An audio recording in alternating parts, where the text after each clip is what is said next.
You are test. Cek. Oke. You are the reason. Kamu adalah alasan mengapa kami ada di sini selama beberapa hari. Kamu. Oke, para pasutri terkasih, lagu itu bagus untuk mengingatkan kita mengapa perlu kembali. Kembali kemana tapi? Yang pasti untuk pasutri kembali ke pasangan. Untuk hidup perkawinan, kembalinya kemana?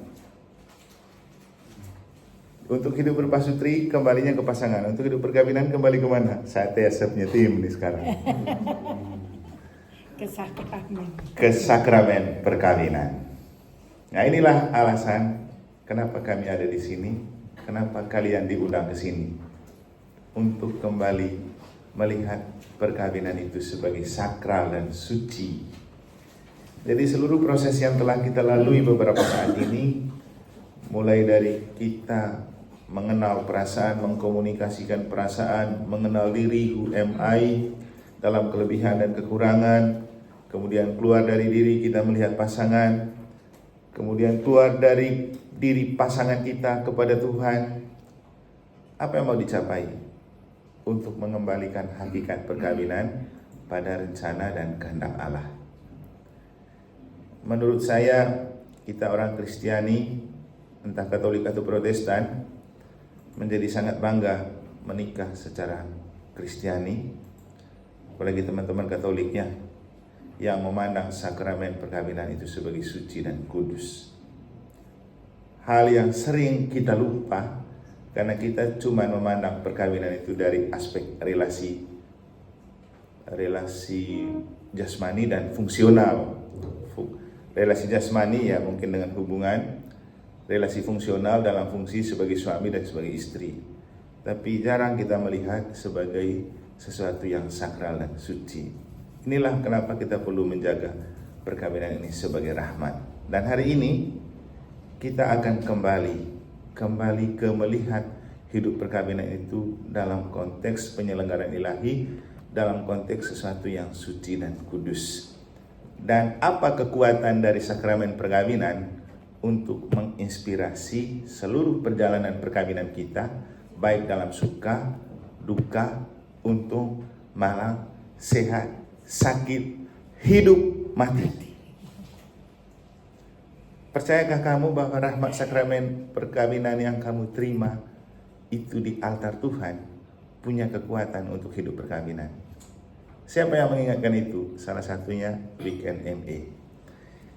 Oke, mari kita berdoa sebelum kita lebih dalam melihat keluhuran dan kesucian perkawinan kita dalam tema perkawinan sebagai sakramen. Dalam nama Bapa dan Putra dan Roh Kudus. Amin. Allah Bapa yang Maha Kasih, kami bersyukur karena kasih sayang dan kemurahan kepada pria dan wanita tak pernah lekang oleh waktu. Engkau telah memanggil dan mengutus pria dan wanita untuk menjadi suami istri, supaya mereka bukan lagi dua tetapi satu. Dan Engkau telah menempatkan hubungan suami istri seperti hubungan Kristus dan gereja, mempelai yang suci. Karena perkawinan dalam pandangan-Mu adalah panggilan yang luhur dan mulia, sesuatu yang suci dan kudus, dan hidup perkawinan adalah hidup untuk saling menguduskan pasutri, menguduskan keluarga, supaya ketika perjalanan hidup di dunia ini berakhir, kami tetap pantas menjadi keluarga-keluarga suci abadi di surga bersama Kristus Tuhan dan pengantara kami. Amin. Dalam nama Bapa dan Putra dan Roh Kudus. Amin. Seperti apa sakramen perkawinan itu sebagai kekuatan dalam hidup perkawinan dan menghidupkan perkawinan, dan seperti apa perkawinan itu sebagai sebuah sakramen Tuhan bagi dunia, kita dengarkan Pasutri Puryasio mengungkapkan hal itu. Silakan. Silakan Romo. Lebih baik terima sakramen perkawinan di rumah sakit daripada setelah terima sakramen perkawinan lalu perkawinannya sakit-sakit ya. Oh iya, betul. Oke, dari dua sharing Pasutri Puryasio, yang pertama, kita coba memaknai arti dari piala bergilir. Oh iya. Bisa itu loh, teman-teman punya kreatif ketika menikah, malah piala yang dibawa. Dan piala itu kan simbol kemenangannya. Iya. Berarti kemenangan cinta. Tapi cinta itu harus digulirkan dan digilirkan kepada teman-teman. Nah, waktu menerima piala itu dan minta untuk digulirkan atau dipindah tangankan, apa yang kira-kira terbersit di perasaan atau pikiran? Ya, syukur. Nanti baru dijawab. Iya. Akan dipertanggungjawabkan. Tapi kalau saya ya, ketika mendengar cerita itu, yang saya pikirkan itu ketika Yesus berdoa di Taman Getsemani. Kan ini masa prapaskah kan? Yesus bilang apa? Ketika dia ada tawar-menawar dengan Bapa untuk proyek keselamatan dunia melalui penderitaan. Yesus kan sebagai manusia merasa berat itu tawaran. Lalu dia bilang apa?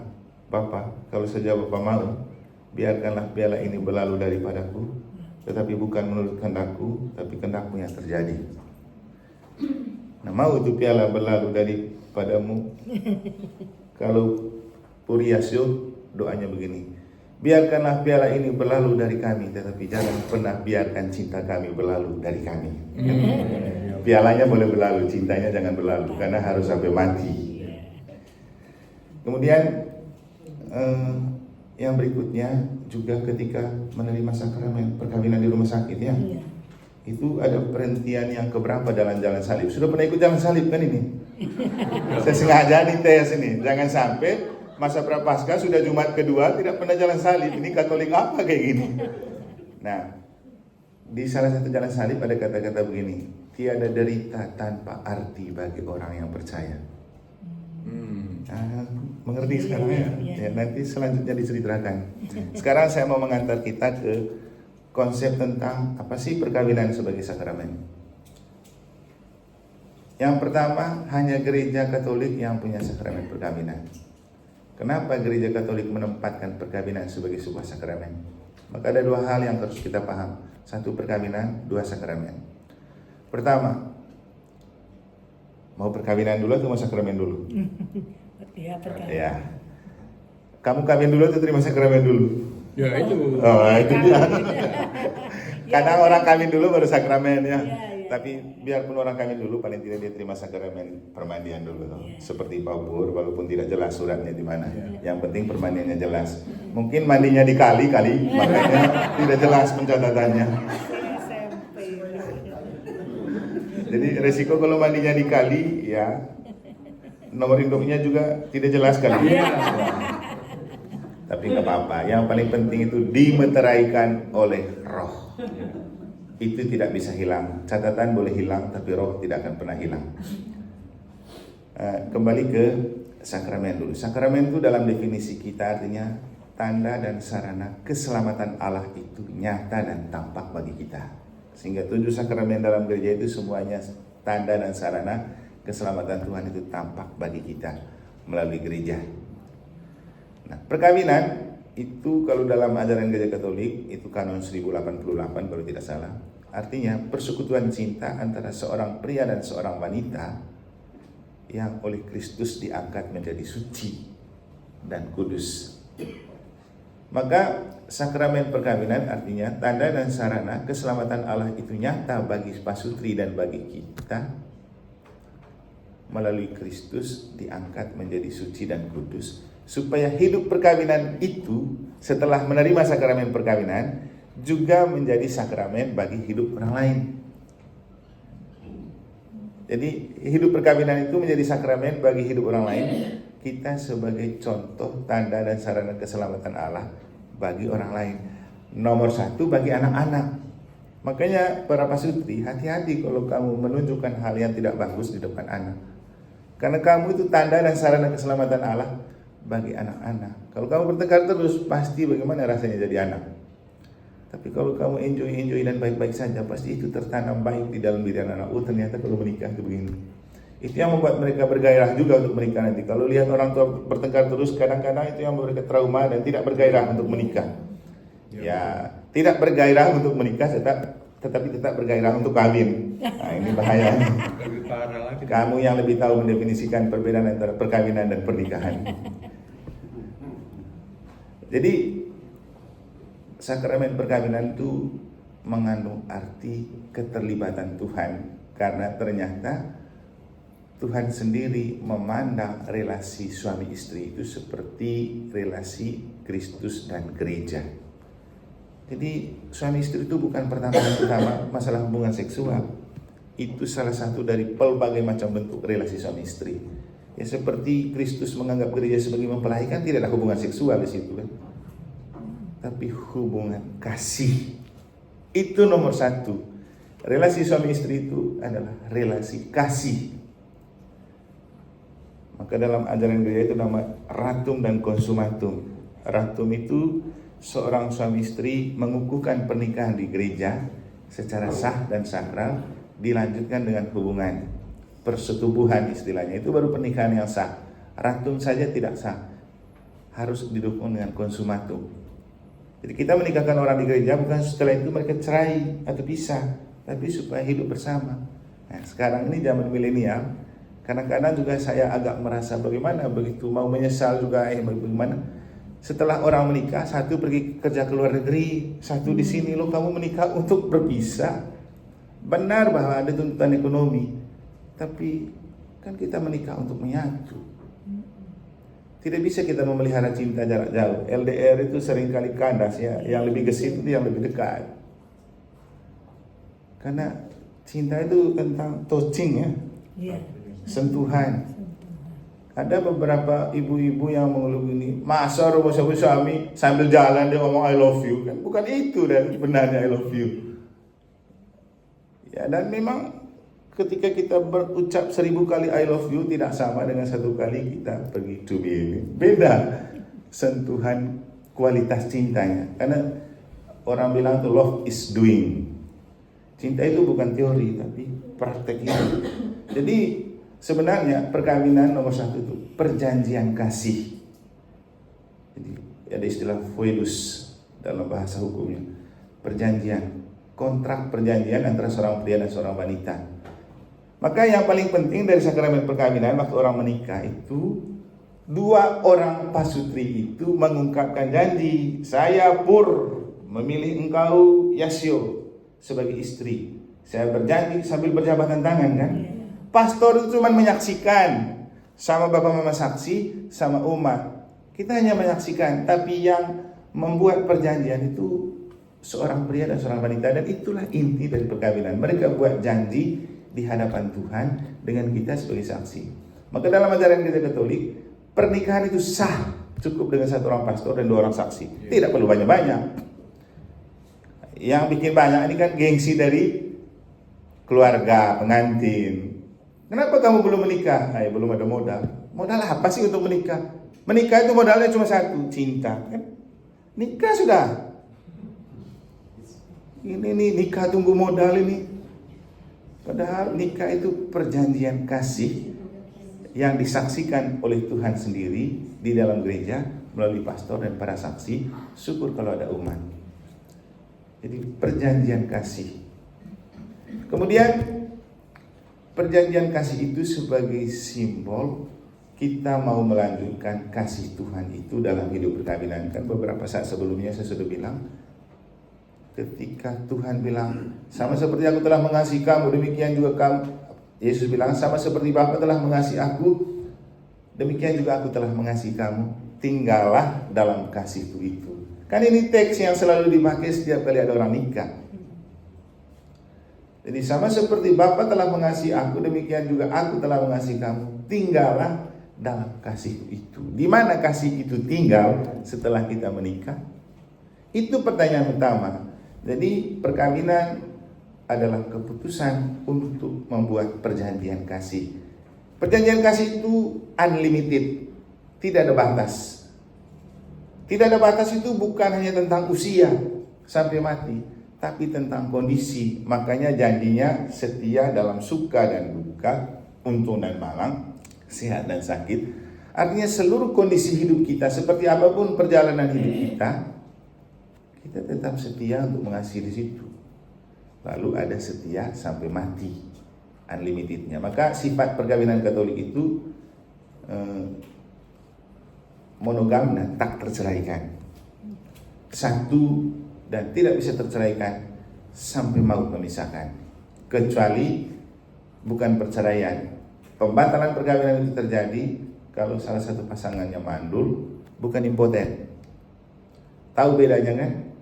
Kalau apa nih? Kalau impoten bukan mandul. Kalau impoten perkawinan langsung otomatis terbatalkan. Yang kedua, kalau salah satu mati, jadi boleh menikah lagi. Kalau impoten kan apa nih? Alat pria tidak bisa masuk ke alat wanita kan? Maka itu bisa langsung gugur perkawinannya. Karena definisi perkawinan itu kan ratum dan konsumatum. Setelah di hadapan Tuhan, di hadapan pasangan. Jadi harus ada persetubuhan. Itu berusaha perkawinan. Karena definisinya dalam secara moral itu moral seksualitas itu definisi perkawinan masuknya alat kelamin pria kepada alat kelamin wanita. Kalau tidak terjadi itu maka tidak bisa perkawinan itu sah. Sedangkan mandul ya barangnya tetap bisa masuk tapi tidak bisa menghasilkan anak. Karena sudah masuk berarti sudah sah loh. Jadi tidak bisa dibatalkan. Jangan bilang kami tidak ada anak maka kami mau cerai. Tidak ada. Orang ke barang sudah masuk mau cerai bagaimana lagi? Jadi itu sifat perkawinan Katolik. Saya bicara gamblang saja ya karena kita orang tua semua. Dan supaya yang seperti ini kamu ajarkan ya. Supaya ajarkan yang benar karena begini. Ketika kita melihat hidup perkawinan itu tidak sakral, itu yang membuat kita melihatnya tabu. Tapi kalau melihat itu sakral dan suci, kita tidak apa-apa bicara open-open saja. Yang penting maksudnya baik, luhur dan mulia. Supaya kita betul menghargai itu sebagai sesuatu yang sakral. Jadi itu tentang sakramen perkawinan. Kemudian hal lain lagi yang dapat kita maknai, itu selain perkawinan itu perjanjian kasih, juga perkawinan itu sebuah sakramen, tanda dan sarana kehadiran keselamatan Allah bagi dunia melalui keluarga. Maka nanti kita akan masuk pada bagian kalau keluarga itu ecclesia domestika, gereja mini, gereja rumah tangga. Hal yang kemarin saya bilang, kenapa kalau saya di paroki ada kegiatan keluarga mau bayar berapa? Ikut, buat. Karena kalau keluarga bagus, pasti KBG bagus, lingkungan bagus, paroki bagus. Kita tidak repot kan? Jadi keluarga itu dasar. Nah supaya tidak dibilang Romo cuman omon-omon, maka saya memberitahukan kepada kita sebuah teks dari kitab suci tentang keluhuran martabat perkawinan itu sebagai sesuatu yang suci dan kudus. Dari apa yang dikatakan oleh Santo Paulus dalam surat kepada Efesus bab 5 ayat 22 sampai 33. Ini Paulus menulis, hai istri, tunduklah pada suamimu seperti pada Tuhan. Karena suami adalah kepala istri, sama seperti Kristus adalah kepala jemaat. Dialah yang menyelamatkan tubuh. Karena itu, sebagaimana jemaat tunduk kepada Kristus, demikian juga istri kepada suami dalam segala sesuatu. Hai suami, kasihilah istrimu, sebagaimana Kristus telah mengasihi jemaat dan telah menyerahkan dirinya baginya. Untuk menguduskannya, sesudah ia menyucikannya dengan memandikannya dengan air dan firman. Supaya dengan demikian ia menempatkan jemaat di hadapan dirinya dengan cemerlang, tanpa cacat atau kerut atau yang serupa itu, tetapi supaya jemaat kudus dan tidak bercela. Demikian juga suami harus mengasihi istrinya sama seperti tubuhnya sendiri. Siapa yang mengasihi istrinya, mengasihi dirinya sendiri. Sebab tidak pernah orang membenci tubuhnya sendiri, tetapi mengasihinya dan merawatinya, sama seperti Kristus terhadap jemaat, karena kita adalah anggota tubuhnya. Sebab itu, Laki-laki akan meninggalkan ayahnya dan ibunya dan bersatu dengan istrinya sehingga keduanya itu menjadi satu daging. Rahasia ini besar, tetapi yang aku maksudkan ialah hubungan Kristus dengan jemaat. Bagaimanapun juga, bagi kamu masing-masing berlaku, kasihilah istrimu seperti dirimu sendiri, dan istri hendaklah menghormati suaminya.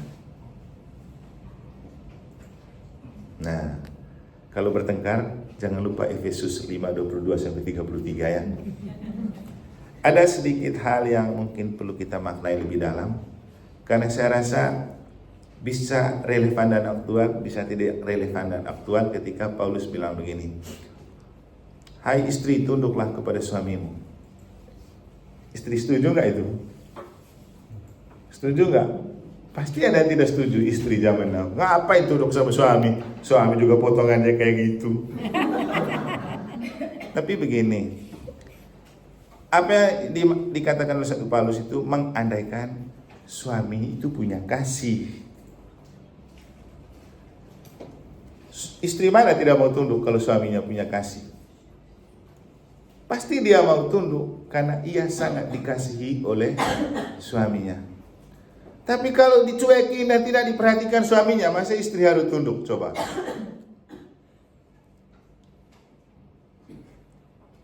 Dan para suami, kasihilah istrimu. Nah, kalau istri Anda macam-macam, masihkah kamu mampu mengasihi?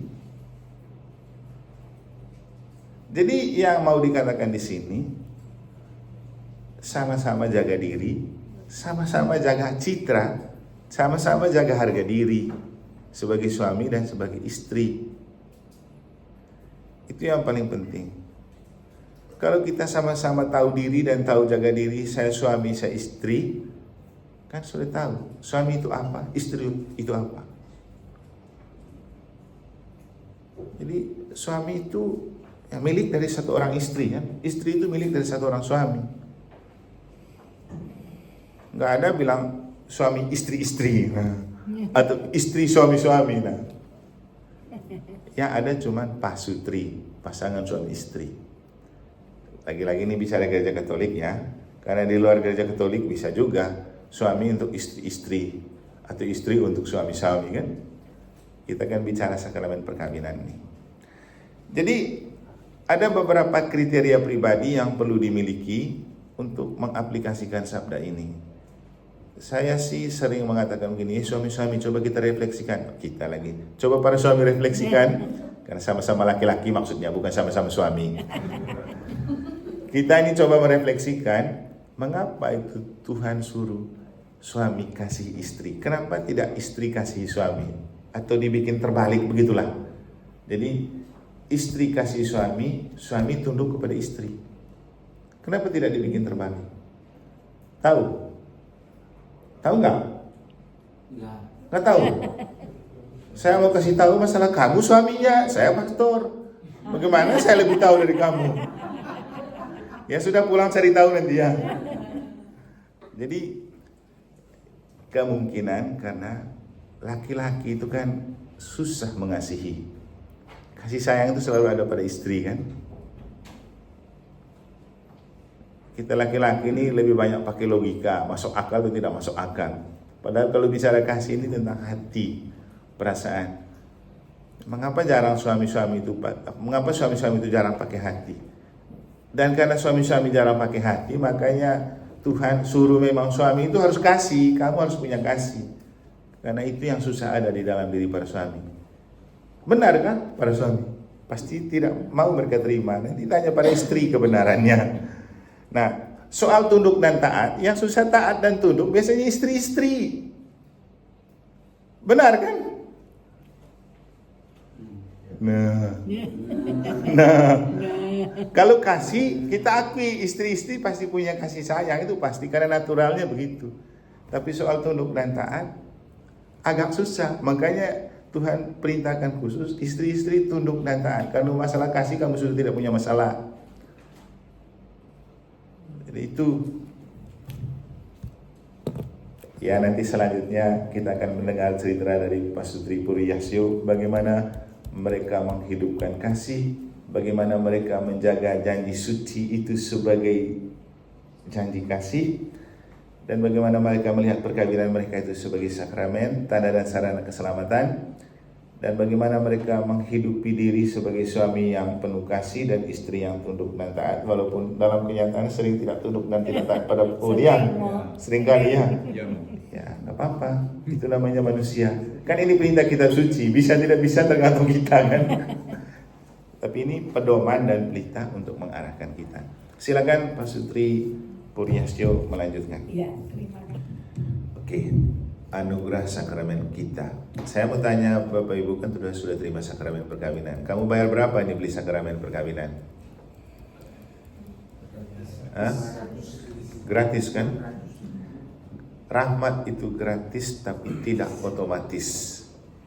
Sakramen perkawinan itu gratis tapi tidak otomatis karena administrasi harus dibayar. Tapi administrasi jauh lebih murah daripada kamu bayar dekorasi. Benar kan? Saya pernah tanya Pak Sutri saya yang mau nikah, kenapa kamu belum menikah? Belum punya modal untuk buat dekorasi. Saya bilang, siapa suruh kamu dekorasi bagus-bagus? Saya bilang bukan itu yang penting. Kamu nikah tanpa dekorasi sekarang, saya mau nikahkan kamu, mau? Jadi kita itu memang pengaruh budaya casing ya. Penampilan lebih penting daripada esensi. Padahal esensi sakramen perkawinan itu rahmat, anugerah ini, dan ini gratis ini. Kalau kamu kasih stipendium romo kan itu kan ucapan terima kasih, tapi aslinya gratis.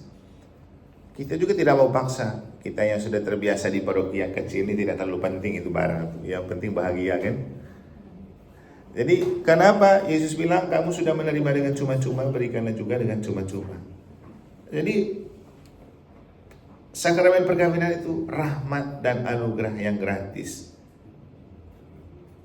Maka berbagi rahmat perkawinan itu juga tidak perlu pakai uang kan.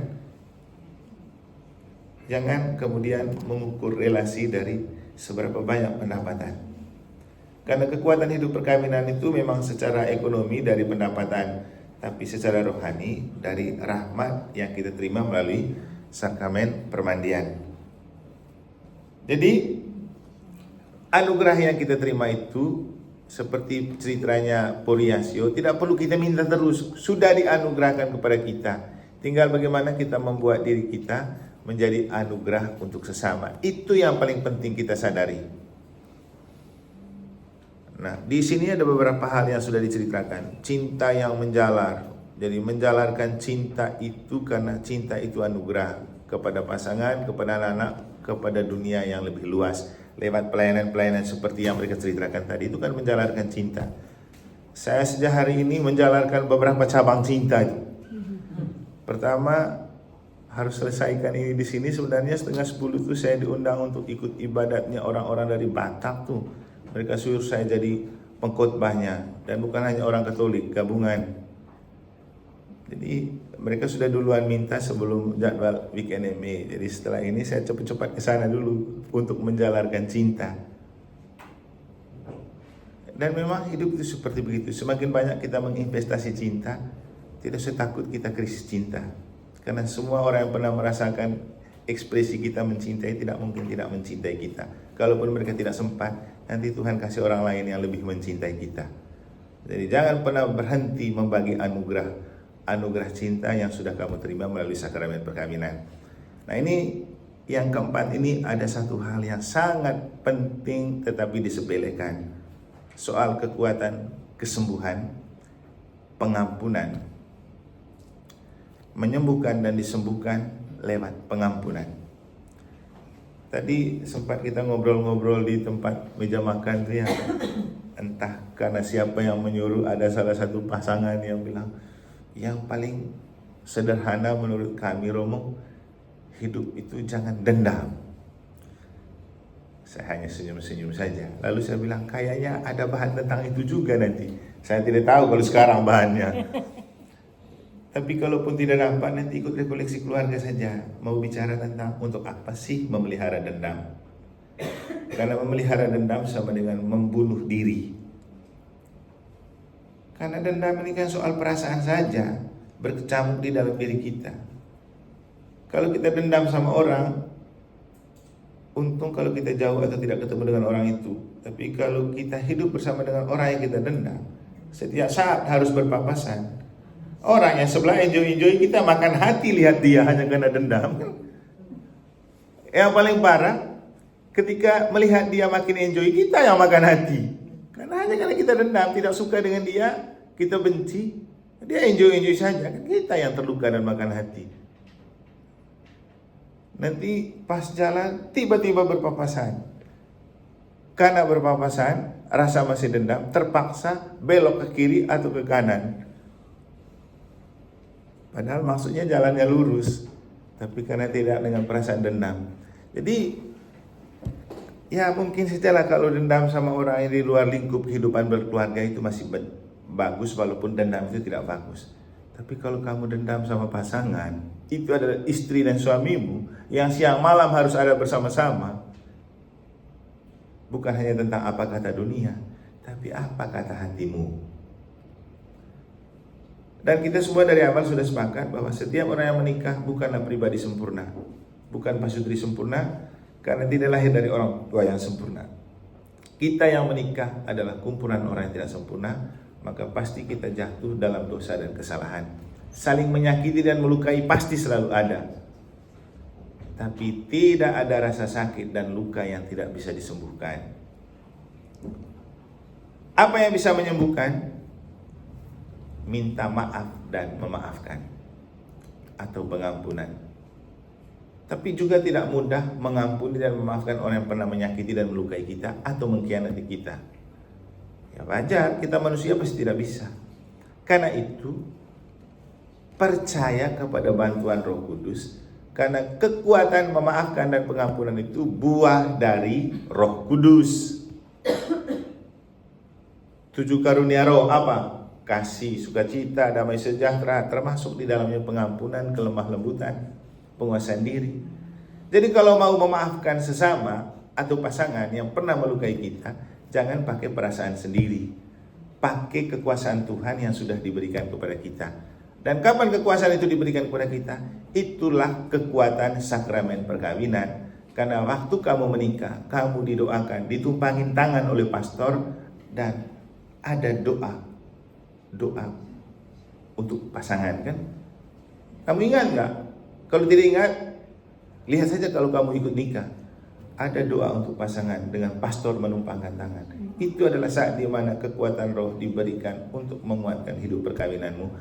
Termasuk ketika kamu bertengkar dan berkelahi, saling menyakiti dan melukai, minta kepada Tuhan supaya mampu memaafkan. Paus Fransiskus itu sangat serius berbicara tentang budayakan pengampunan dalam keluarga, ya. Jangan jadikan keluarga sebagai rumah sakit, tempat di mana semua rasa sakit hati dipelihara dari hari ke hari. Tapi jangan jadikan keluarga sebagai teater penderitaan. Karena itu budayakan pengampunan. Kalau kamu bertengkar dari pagi sampai siang, sore, malam kamu tidur dan berpelukan, maka semua pertengkaran sebelumnya selesai. Tapi itu yang susah, kan? Bertengkar hari ini sudah tidur sama-sama malam, besok lanjut lagi. Padahal kalau kembali ke kitab suci, Tuhan juga sudah bilang, kesusahan sehari cukuplah sehari. Jadi ini beberapa penegasan untuk menunjukkan kepada kita bahwa yang kita bicarakan perkawinan sebagai sakramen itu sesuatu yang luhur dan suci, sesuatu yang sakral, sesuatu yang mulia, karena Allah memandang perkawinan itu mulia. Kemudian sakramen perkawinan punya anugerah. Jangan sia-siakan anugerah itu untuk kita pakai bagi pasangan dan orang lain. Jadi kita telah menerima dengan cuma-cuma, mari bagi juga itu dengan cuma-cuma. Dan yang terakhir, anugerah terbesar adalah pengampunan. Setiap hari kita doa Bapa kami, dan di dalam doa Bapa kami salah satunya kita minta, berilah kami rezeki pada hari ini, ampunilah kesalahan kami seperti kami pun mengampuni yang bersalah kepada kami. Artinya pengampunan itu baru kita dapat kalau kita mampu mengampuni orang lain.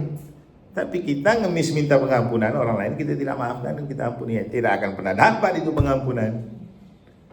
Tapi dalam doa Bapa Kami kita doa terus dengan ekspresi lagu, kalau pakainya lagu-lagunya, tapi tidak dimaknai dan tidak dihayati. Ya, jangan jadi orang Katolik Farisi. Jadi kata-katanya manis dan lagunya manis, tapi buatnya tidak bisa. Karena bukan itu yang penting, tapi acting. Karena pada akhirnya love is doing. Silakan melanjutkan. Oke, apa yang diseringkan oleh Pak Sutri Puryasyo menunjukkan kekuatan sakramen perkawinan, bahwa ketika mereka bertengkar dan melarikan diri dari rumah, roh perkawinan tetap berjalan bersama Yasyo. Buktinya apa? Dia ini kan lari dari rumah karena bertengkar. Kok tiba-tiba pergi ke mall belanja, belanjanya pakaiannya pur semua. Kan lucu, siapa yang suruh? Lalu kemudian setelah membelanjain itu kan tidak mungkin untuk dibuang, harus dibawa pulang. Nah, siapa yang menuntun untuk pulang? Dan pulangnya ini juga dengan rasa takut. Tapi ternyata disambut dengan baik, karena di rumah juga Pur kan takut juga kehilangan istrinya. Nah, yang saya mau bilang, siapa yang bekerja untuk menciptakan rasa takut kehilangan pasangan itu di dalam dirimu? Itulah pekerjaan sakramen perkawinan. Rohnya tetap bekerja, jadi itu meterai yang tidak akan pernah hilang dari dalam hidup perkawinan kita. Yang bikin hilang itu ketika kita lupa kalau kita itu punya kekuatan sakramen perkawinan. Mengapa kemudian Bapak Ibu, sekarang kan untung ada ME ya, di paroki selalu minggu terakhir itu ada pembaharuan janji perkawinan untuk Pak Sutri. Saya tidak tahu di paroki lain, kalau kami di negara tetap rutin itu. Selalu ada pembaharuan janji perkawinan untuk Pak Sutri yang merayakan ulang tahun pernikahan pada bulan itu. Mau digituin, pindah ke negara. Mantap sekali. Jadi yang mau dibilang itu seperti kita imam setiap ulang tahun perimaman, ya kamu umat buat pesta, rayakan. Gitu juga kamu punya, hargai kamu punya hari perkawinan itu dengan dirayakan untuk disyukuri, sekaligus mengingatkan supaya membangun kembali semangat mencintai sakramen perkawinan. Karena disitulah kiblat kita kalau bahasa ininya ya. Makanya saya selalu bilang kepada Pak Sutri di tempat di mana saya bertugas, kalau kamu bertengkar atau cekcok, jangan lupa berkiblat ke gereja. Kenapa perkawinan Katolik harus dibuat di gereja? Karena di situ kita meneteskan air mata waktu mengungkapkan janji untuk setia sampai mati. Dalam suka dan duka, untung dan malang, sehat dan sakit. Maka gereja adalah ibu kita, orang-orang yang menikah, orang tua kita. Maka kalau ada masalah dalam hidup perkawinan, ke gereja saja berdoa. Di tempat di mana kamu menikah, pergi ke sana. Doa di situ. Disitulah kekuatan pertama kamu ingin menjaga dan merawat hidup perkawinan. Jangan lari ke tempat yang lain, karena pelarian selalu mengandung risiko buruk. Tapi lari ke gereja. Jadi kalau bertengkar dalam hidup berpasutri, jangan buat pelarian, tapi larilah ke gereja. Ya, ini agak macam khotbah sedikit, tapi ada sebuah cerita dari ME juga saya dapat. Sebuah pasutri bersepakat untuk cerai. Dari rumah mereka sudah sepakat akan cerai. Terus malam minggu mereka jalan-jalan terakhir untuk terakhir kalinya sebelum benar-benar cerai. Entah kenapa mereka lewat di depan gereja yang sementara terbuka pintunya dan lagi ada misa. Istrinya bilang, "Pak, ayo kita ke gereja dulu pamitan sebelum kita benar-benar cerai." Sudah mulai misanya. Pertengahan mereka dapat. Setelah mendengar khotbah, menerima tubuh Kristus, berubahlah pikiran mereka. Tidak lanjut jalan-jalan, kembali lagi ke rumah, dan kita harus rujuk kembali. Ngapain kita cerai? Kekuatan roh itu lahir dari gereja. Makanya hidupilah keluarga sebagai eklesia domestika, gereja rumah tangga. Dan kalau itu adalah gereja mini, ada gereja besar di paroki. Jangan sampai berkeluarga, sudah terima sakramen perkawinan, membangkang lagi dengan pastor paroki, lalu kamu jauh dari gereja. Nanti rusak hidup perkawinannya. Oke. Nanti selanjutnya Anda diberikan banyak waktu untuk dialog panjang, Ya. untuk melihat kembali perjalanan cintamu selama ini, bagaimana kamu mempertahankan dan memelihara hidup perkawinan, bagaimana sakramen perkawinan itu kamu libatkan dalam pergulatan perkawinan. Silakan memakai waktu dalam dialog panjang. Dan untuk dialog panjang ini Anda diberikan waktu namanya 90-90. Nanti akan dibantu oleh Pak Sutri tim untuk mengaturnya bagaimana. Dan untuk dialog ini dibutuhkan sikap terbuka, saling mendengarkan dan berusaha untuk mengerti apa yang diungkapkan oleh pasangannya. Saya rasa sudah diungkapkan di saat-saat sebelumnya, bagaimana menghargai pasangan, bagaimana mendengar dengan hati, bagaimana kita berdialog dengan prinsip darling, I always love you on God. Dan yang kedua, dialog itu apa? Hah? Dialog. Hah? Di dalam. Hah? Dialog itu apa? Nah, Darling, I always love you. on God. Lagi satu tadi malam. Dirimu Di dalam. lihat obat galau itu. Ya, Sip. ya. Dalam dirimu aku melihat obat galauku. Jadi berdialoglah dengan prinsip seperti itu. Dan jangan lupa berdoa dulu, membiarkan roh Tuhan bekerja. Kalau Tuhan sudah menjamah hati dan perasaan kita, yang mustahil pun jadi tidak mustahil. Selamat berdialog, silakan melanjutkan karena saya harus pergi ke tempat yang lain, karena untuk itulah aku datang dan diutus. Sekian dan terima kasih. Oke. Para peserta terkasih, sekarang kita memasuki tema tentang mempertahankan relasi kita sebagai prioritas. Kita punya pilihan dalam hidup, dan dalam pilihan itu ada skala prioritas namanya. Prioritas artinya sesuatu yang utama dan pertama. Maka sebagai buah dari perjalanan kita selama 3 hari di sini harus menghasilkan buah yang menjadi prioritas, dan itu prioritasnya mempertahankan relasi, terutama dialog yang telah kita bangun kiranya menjadi menu harian dalam hidup perkawinan kita ke depan, untuk mempertahankan sakramen perkawinan dan membuat perkawinan kita sakramental. Maka dari itu mari kita awali dengan doa.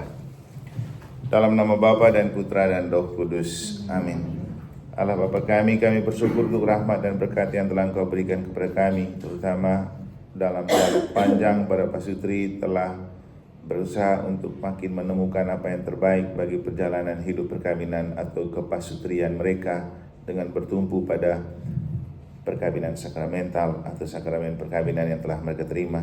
Semoga dengan kekuatan sakramen perkawinan mereka tetap menjadikan dialog sebagai prioritas dalam mempertahankan relasi, untuk memelihara cinta mereka satu sama lain sebagai bukti rasa cinta kepada Engkau dan gerejamu bersama Kristus Tuhan dan pengantara kami. Dalam nama Bapa dan Putra dan Roh Kudus. Amin. Bagaimana kita mempertahankan relasi sebagai prioritas dalam hidup perkawinan kita selanjutnya? Mari kita dengarkan Pak Sutri Hasta menyampaikan apa yang dapat mereka sampaikan. Oke. Ketika kita mau menikah, ada harapan dan impian.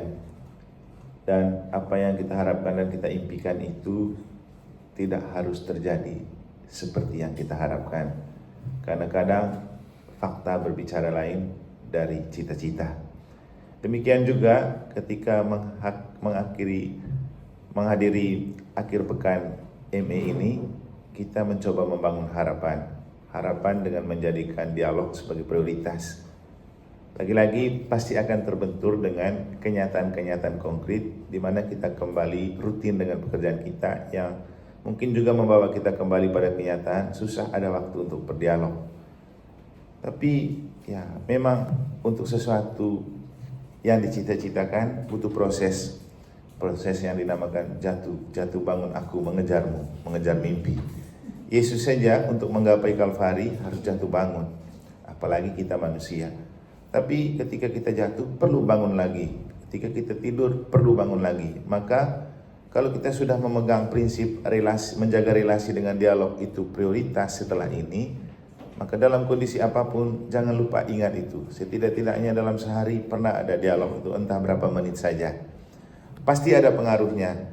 Hidup kita sama saja dari waktu ke waktu, tetapi cara kita memaknai hidup itu yang perlu diperbaharui dengan spirit yang kita terima dari akhir pekan ME ini. Saya juga dulu waktu mengikuti akhir pekan ME, rasanya pulang biasa-biasa saja. Tapi ternyata setelah bergumul dengan banyak kenyataan dan coba untuk memaknai dialog-dialog ini dalam kehidupan, ternyata ada yang baru juga terasa. Setidak-tidaknya saya merasa bahwa lebih mudah memahami umat ketika saya berani bicara dengan mereka dan memberikan kesempatan mereka bicara.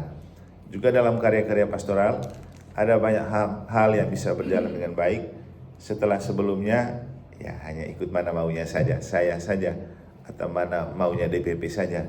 Tapi setelah didialogkan, kita bisa berjalan bersama dari hasil dialog.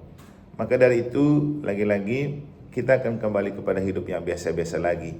Tetapi yang luar biasa kita dapatkan dari sini, yaitu dialog, kiranya menjadi sebuah cara baru yang perlu kita lakukan dalam hidup. Memang kita rasa aneh karena tidak terbiasa, tapi Allah bisa karena biasa.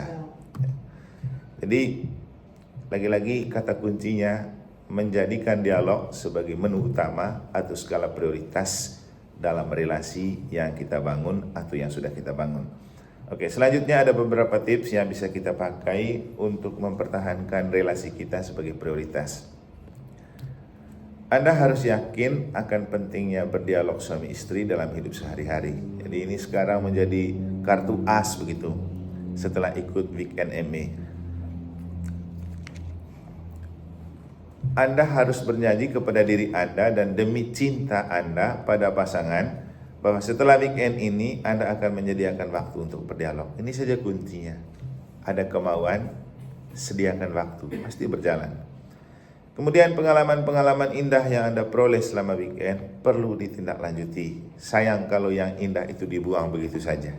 Anda sudah datang dengan banyak mengorbankan perasaan, pasti mengorbankan waktu, mengorbankan pekerjaan, mungkin juga mengorbankan duit.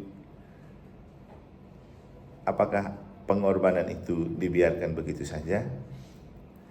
Pasti harus ada buahnya. Anda berdua harus membuat kesepakatan bersama kapan dan bagaimana dialog itu berlangsung dalam hidup Anda berdua. Jadi istilahnya dari, oleh, dan untukmu berdua. Selanjutnya saya mempersilahkan Pak Sutri Hasta untuk men-sharingkan bagaimana sih cara mereka mempertahankan relasi ini dalam suka duka, untuk malang, sehat, sakit, jatuh bangun, untuk membuat dialog menjadi menu harian sehingga kemudian mereka muncul sebagai Pak Sutri Team pada kesempatan ini. Silakan. Oke. Sudah Anda temukan cara memelihara relasi dengan Pancasila ME. 1. Dialog. 2. Seksualitas. Relasi seksualitas. Jangan hanya seksualitas saja ya, ada relasinya. Karena sama-sama butuh nih barang nih. Jangan pikir hanya salah satu saja yang butuh. Kedua-duanya butuh. Yang ketiga, doa pasangan. Yang keempat, berjalan bersama komunitas ME. Yang kelima, iya. Itu di kaosnya itu. Di kaosnya itu yang dipakai enggak Nah itu ya, hanya kamu. Tools. Saya rasa ini aja Kaos angkatan yang dapat ini. Itu Pak Sutri pakai sekarang itu. Hanya angkatan ini aja yang dapat kaos 5 ini nih. Sehingga gampang kamu hafal. Nah, yang ingin Romo tambahkan begini. Dialog. Romo cuma mengingatkan 2 kepanjangan dialog untuk kamu lakukan. Nomor 1 berhubungan dengan Tuhan yang hadir dalam diri pasanganmu. Nomor 2 sebagai obat galau. Makanya terlalu kalau kamu tidak mempertahankan dan menjadikan dialog sebagai menu harian, karena itu hubungan dengan Tuhan ada, hubungan dengan pasangan ada. Yang kedua, relasi seksualitas. Gereja melihat seksualitas itu suci dan kudus dan ekspresi tubuh paling sakral. Itu aja kuncinya. Makanya dalam penjelasan tadi, waktu menjelaskan sakramen perkawinan, dalam definisi perkawinan Katolik, sebuah perkawinan itu sempurna kalau ratum dan konsumatum. Ratum terjadi dalam pemberkatan di gereja, konsumatum dilanjutkan dengan tidur bersama atau hubungan seks. Jadi jangan selalu melihat hubungan seks sebagai sesuatu yang berdosa. Berdosa kalau dilakukan dengan orang yang bukan milik kita, ya.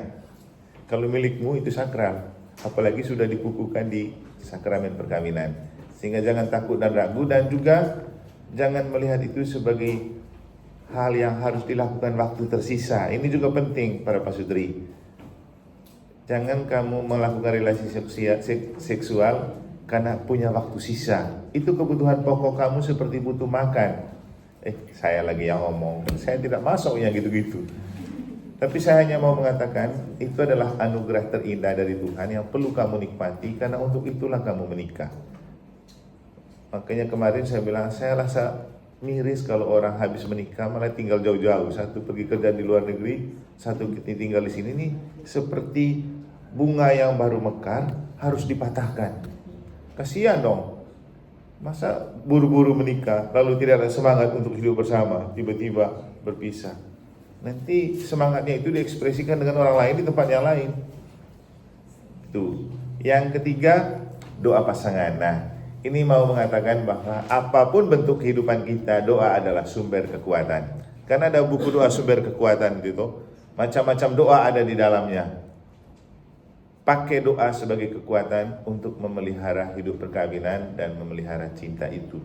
Termasuk gairah untuk berdialog perlu dibawa dalam doa. Tuhan, semoga kami selalu bergairah untuk berdialog. Nah, saat kita berdoa kan kita juga sedang berdialog dengan Tuhan itu. Nanti Tuhan bilang, ya sudah, kamu jangan terlalu banyak omong dengan saya sudah tahu semua. Sekarang pergi kau omong dengan pasanganmu. Bisa saja Tuhan jawab begitu kan. Jangan kau terus-terus datang doa ke saya. Tidak ada waktu untuk kau berdialog dengan pasanganmu. Kalau saya Tuhan, saya mau bilang begitu kepada Pak Sutri. Tapi sekarang pun saya berbicara sebagai utusan Tuhan kan. Jadi jangan lupa menjaga dialog sebagai bentuk ekspresi doa dan kedekatanmu dengan Tuhan. Dan untuk hal yang paling sulit dan sensitif untuk kamu lakukan, lakukanlah dengan kekuatan roh dan doa. Saya Pak Romo juga, ya, hari ini capek juga bolak-balik renon tadi sampai sana tunggu lagi mereka datang. Habis itu pulang ke sini dalam keadaan antara kenyang dan ngantuk. Tadi itu mau pergi cuci muka, ya panas lagi. Mau pergi cuci muka, tahu mau baring 5 menit ceritanya. Tahu ngorok sedikit. Tapi ya sudah begitu Pak Kirno pergi bangun. Ya, semangat lagi untuk bangun. Kenapa? Percaya saja, bukan saya tetapi Roh Kudus yang berbicara dan bekerja dalam diri saya. Lagi-lagi demi kamu, aku rela aja. Walaupun kamu yang lebih capek karena kamu dialog terus. Tapi tidak apa-apa. Perjuangan dan pengorbanan selalu berbuah rahmat. Kalau bukan hari ini dan nanti sore, paling beberapa saat ke depan. Yang terakhir, yang keempat ya. Ya, keempat. Berjalan bersama komunitas ME. Nah, inilah gereja sinodal kecil untuk komunitas ME. Jadi kita sedang berjalan dalam tema gereja sinodal hasil sinode 5. Gereja yang berjalan bersama. Tidak mungkin kita punya gereja yang bisa berjalan bersama kalau di dalam komunitas kecil seperti keluarga dan komunitas ME, kamu tidak berjalan bersama. Tapi jangan juga rajin berjalan bersama di komunitas ME, tapi di KBG dan lingkungan kamu tidak berjalan bersama. Itu juga pincang. Karena kadang-kadang terjadi ada orang yang kalau untuk kelompok tertentu, bahkan kelompok arisan, dia paling aktif dan rajin dan loyal. Giliran KBG dan lingkungan tidak muncul mukanya. Saya sekarang bicara sebagai penjabat gereja, petugas kuskupan. Jadi kita sudah menghasilkan gereja sinodal, mari berjalan bersama mulai dari keluargamu, ya berjalan bersama mulai dari kepasutrianmu, ke gereja jalan sama-sama, syukur kalau bergandengan tangan, itu juga gereja sinodal, kan keluarga kan gereja mini kan. Setelah itu berjalan bersama di komunitas ME, berjalan bersama di KBG dan lingkungan, berjalan bersama di arisan itu perlu, tetapi jangan sampai itu lebih penting daripada yang lain. Ingat, kita mati cari gereja, Kita mati dibaringkan di gereja dulu, baru kita dibawa ke kubur, bukan ke tempat arisan. Benar kan? Kalau kita sakit atau mati, yang dicari ketua KBG atau ketua lingkungan, bukan kelompok arisan. Hah? Karena kita anggota gereja. Dan yang terakhir, reevaluasi. Nah, ini yang bukan habitus kita nih, reevaluasi nih. Karena kita tidak terbiasa untuk itu. Mengevaluasi apa yang sudah kita alami. Misalnya untuk 1 minggu ini, apa yang kita alami. Waktu duduk bersama makan kan itu yang dibicarakan. Bagaimana 1 minggu ini hidup kita bagaimana? Mak, pak, anak-anak. Perlu melihat itu. Karena hidup itu tidak semua bisa kita lihat. Apa yang bisa kita lihat, orang lain tidak bisa lihat. Apa yang orang lain bisa lihat, kita tidak bisa lihat. Makanya kita perlu duduk bersama untuk melihat bersama, mengevaluasi bersama. Sama juga kamu ketika berdialog, berdoa atau melaksanakan Pancasila ME ini kan harus ada evaluasinya. Bagaimana? Jangan sampai pulang dari sini sampai 1 bulan tidak pernah jalan bersama. Kalau tidak ada evaluasi, kamu tidak tahu bahwa kamu sudah mengkhianati weekend ME kalau begitu. Jadi itu beberapa hal yang perlu kita ingat supaya apa yang kita alami di sini berbuah untuk hidup kita ke depan dalam berpasutri. Jadi jangan lupa Pancasila ME dan lakukanlah apapun itu sebagai cara untuk memuliakan Allah. Tadi waktu di sana juga saya sedikit ambil dari 1 Korintus bab 2 atau berapa begitu yang isinya. Santo Paulus bilang, kalau kamu makan dan minum atau kalau kamu melakukan apapun dalam hidup, lakukanlah itu sebagai cara untuk memuliakan Allah. Silakan Pak Sutri Hasta melanjutkan. Dari presentasi ini. Oke, pada Pak Sutri terkasih, tentang doa pasangan itu titipan yang memang perlu dibuat. Mulailah setelah ini doa pasangan, juga doa bersama keluarga seperti yang diseringkan. Karena itu sangat mujarab dan cepat sekali sampai di telinga Tuhan. Saya punya orang tua waktu saya masuk seminari, mereka rajin sekali doa bersama di rumah sebagai keluarga. Setelah saya tamat, sudah besar semua adik-adik, jarang mereka doa bersama. Tapi 2 orang tua ini selalu berdoa bersama. Kalau tidak sempat berarti masing-masing, kalau tidak doa bersama. Saya ingat waktu mereka masuk dulu pindah-pindah rumah, ada 1 patung keluarga kudus yang mereka bawa terus kemana-mana. Doa bersama sebagai pasangan. Itulah yang membuat anak-anak banyak sukses. Kamu kan hidup untuk menginvestasi masa depan anak. Dan kesuksesan anak sangat tergantung pada apa yang Anda investasikan sekarang. Jadi kamu itu hidup untuk anak punya kehidupan nanti. Seperti cerita mereka. Jadi doa pasangan itu penting dan bahkan harus. Kemudian di presentasi tadi coba lihat di bagian berjalan bersama komunitas ME di PowerPoint itu mundur dikit. Ada gambar yang bagus tadi, gambar tangan-tangan itu. Nah, itu. Selain berjalan bersama pasangan dan doa bersama pasangan, berjalan bersama dan doa bersama komunitas ME juga sangat penting. Coba lihat telapak-telapak tangan itu. Kenapa di telapak tangan itu ada gambar hati? Artinya, taruh hatimu di tanganmu. Taruh cintamu di telapak tanganmu. Tapi tidak akan pernah kita lihat ada hati dan cinta di telapak tangan kalau tangan digenggam terus dan tidak terbuka. Artinya jangan jadi manusia yang egois dan pelit. Ini kan simbol orang egois dan pelit. Digenggam terus tangannya, tidak terbuka. Tapi orang yang dermawan, terbuka, pasti akan terbuka begini tangannya. Kata orang tua, kalau tangan begini terus, rezeki tidak bisa masuk. Kalau tangan terbuka, rezeki gampang masuk. Maka bukalah hatimu dan taruh hatimu di tanganmu untuk terbuka kepada orang-orang lain. Itu akan sangat membantu. Apalagi kalau kamu kompak dalam ME, itu cukup untuk mewartakan kepada pasangan lain. Ini cerita konkret. Ketika saya memberkati rumah salah satu orang tua di negara yang anaknya di Monaumaning baru saja ikut ME, weekend ME, mereka pulang kampung untuk memberkati rumah orang tuanya. Sampai di sana suami istri jadi lektor dan mereka baca dengan gaya MA. Satunya baca, satunya Mazmur.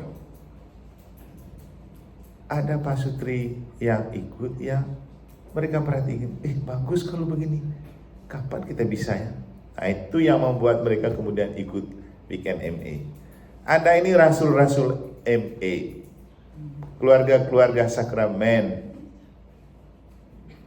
Tidak perlu berkhotbah dan berbicara atau merayu. Cukup kamu menunjukkan bahwa kamu itu komunitas MA, rajin bertemu bersama teman-teman MA, ekspresikan kemesraanmu di depan orang. Itu adalah iklan terbaik untuk makin banyak keluarga diselamatkan. Mau nggak? Jangan berpikir kami tidak dapat apa-apa. Tuhan punya mata tidak pernah tertutup melihat kamu punya perbuatan baik itu. Nanti upahnya diberikan kepada anak-anakmu dan cucu-cucumu. Ya kan? Saya selalu bilang kepada adik-adik saya, karena saya anak sulung, jangan kamu berpikir kesuksesanmu sekarang itu kehebatanmu. Itu karena buah dari perbuatan baik dan iman dari orang tua kita dulu. Karena orang tua ini rajin berdoa di rumah, aktif di kegiatan sosial masyarakat, juga aktif di kegiatan gereja. Jadi kalau kamu mau anakmu berhasil, lakukan seperti apa yang orang tua sudah lakukan. Amin atau tidak nih? Amin.